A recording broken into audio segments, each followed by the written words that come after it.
भारतीय स्वतंत्रता अधिनियम 1947 के अंतर्गत ब्रिटिश पार्लियामेंट 4 जुलाई 1947 को भारतीय स्वतंत्रता अधिनियम प्रस्तावित किया गया, जो 18 जुलाई 1947 को मंजूर हो गया, स्वीकृत कर लिया गया।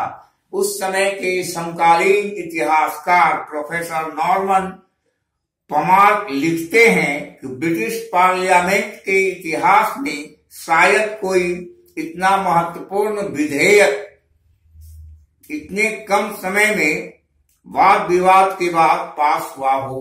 कोई भी विधेयक, कोई भी प्रस्ताव अगर आता है तो उस पर सदन के मेंबर पर का बहस होता है और वह बहस बहुत दिनों तक चलता है, लेकिन यह बहुत ही जल्दी इस विधेयक पर निर्णय हो गया, जैसा कि इतिहासकार ने लिखा।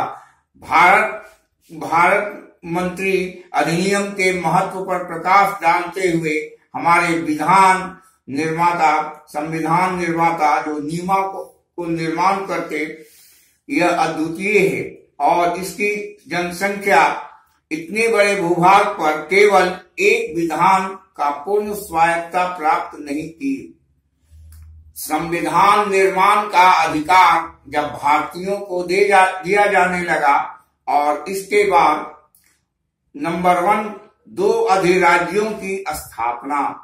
पहला है 2 अधिराज्यों की स्थापना का तात्पर्य यह हुआ, इस अधिनियम के द्वारा भारत का विभाजन, पाकिस्तान की स्थापना कर दी गई और यह निश्चय किया गया कि 15 अगस्त 1947 को भारत स्वतंत्र हुआ और पाकिस्तान नामक 2 अधिराज्य जो है वह अलग हो गए और इस दिन से वह अलग हो जाता है।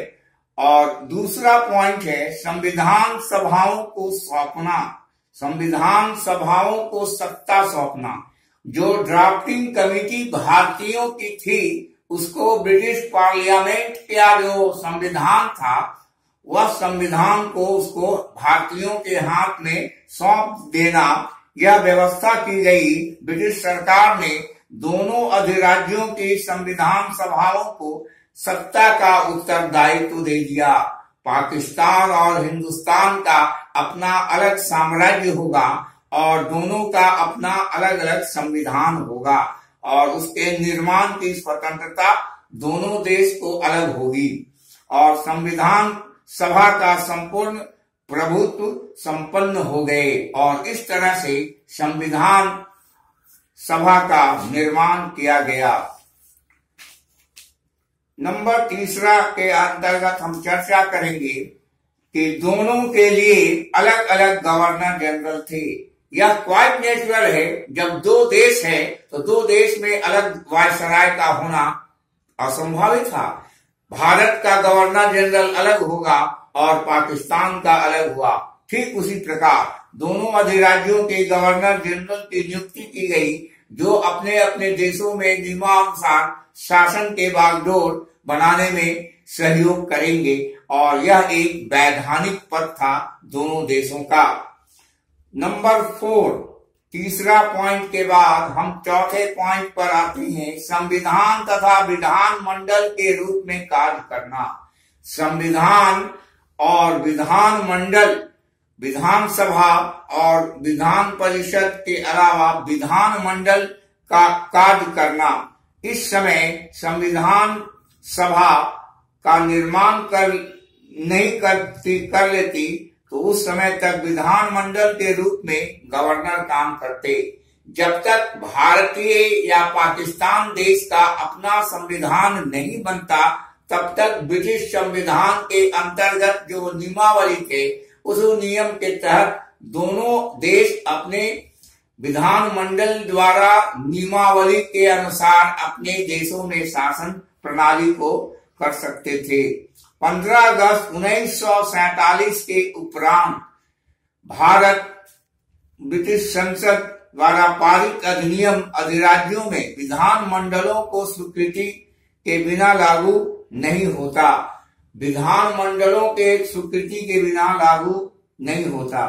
प्रांतों में विधानमंडल, नंबर नेक्स्ट पॉइंट, प्रांतों में विधानमंडल का शासन। जिस समय तक नया विधानमंडल नहीं बन जाता तब तक ब्रिटिश अधिकारी द्वारा बनाया गया विधानमंडल के नियमों के अनुसार अपना अपना पाकिस्तान और हिंदुस्तान जो है उसको शासन का नियम वह उसी आधार पर चलाएगा। नंबर 6, भारत प्रधानमंत्री के पद का अंत कर देना। और भारत में वो प्रधानमंत्री का जो ब्रिटिश पार्लियामेंट में जो अधिकार था उसके अनुसार अंत कर दिया। भारत में मंत्री पद समाप्त कर दिया गया और 15 अगस्त 1947 को ब्रिटिश संसद द्वारा भारत पाकिस्तान पर कोई नियंत्रण नहीं रखेगा और 15 अगस्त 1947 के बाद भारत स्वतंत्र हो गया और सर्वांगीण रूप से अपने राष्ट्र के विभिन्न मंत्रियों के अलावे भारत जो है सो अपना मंत्री का निर्माण करेगा, चुनाव के द्वारा उसको लाएगा, बैठाएगा। और 7वां पॉइंट, 1935 का भारतीय शासन अधिनियम का द्वारा शासन करना। ब्रिटिशर्स के द्वारा बनाई गई 1935 के अधिनियम में केंद्रीय शासन, प्रांतीय शासन के तर्ज पर भारतीयों ने शासन की कला को अपनाई और बहुत से नियमों को उनका उस समय का माना और बाद में धीरे धीरे सुविधा के अनुसार बहुत बार विवाद के बाद उस नियमों में परिवर्तन आवश्यकता के अनुसार किए गए। उस समय का गवर्नर जनरल प्रांतीय गवर्नरों को विशेष उत्तरदायित्व था। स्टेट का गवर्नर जनरल और प्रोविंस में जो अधिकारी थे वह एक दूसरे से तालमेल मिलाकर साम्राज्य के शासन व्यवस्था को मजबूत करने की दिशा में कार्य कर रहे थे और अधिनियम के द्वारा संशोधित कर दिया गया। 1947 अधिनियम 35 अधिनियम की में संशोधित कर दिया गया और अंतरिम काल तक इन दोनों राज्यों का शासन प्रजातंत्रात्मक आधार बना। यहाँ जो भी नियम होगा, नियमावली बनाई गई कि parliamentary form of government India adopt किया गया और प्रजातंत्रात्मक शासन के तहत इसको अपनाते हुए शासन की बागडोर कार्यपालिका न्यायपालिका में के तहत डिवाइड किया गया। और जो देशी राजवंशों का शासन था, नंबर 8, 7वां पॉइंट के बाद देशी सियासतों, राज्यों की जो सर्वोपरिता का अंत हो जाना।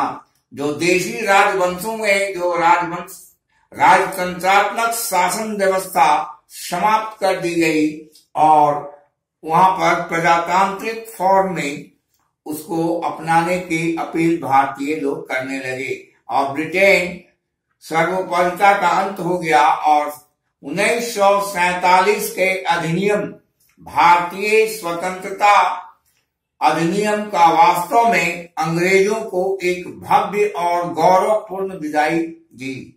1947 का एक्ट जो आया और यह एक्ट के तहत भारतीयों को अंग्रेज जब जाने लगे तो अपना नियम को सौंप कर उस समय के तत्कालीन नेता डॉक्टर राजेंद्र प्रसाद ने भारतीय राष्ट्रीय आंदोलन के इतिहास में अपनी लेखनी के द्वारा यह बताने का प्रयास किया कि भारत ब्रिटिश प्रभुत्व काल अब समाप्त होता है और भारत अब स्वतंत्रता की सांस लेता हुआ अपना आगे बढ़ता है और राजतंत्रात्मक शासन व्यवस्था को समाप्त करके पुनः सद्भाव आपसी सद्भावना के तहत प्रजातंत्रात्मक रूप से गवर्नमेंट का सरकार का निर्माण करें।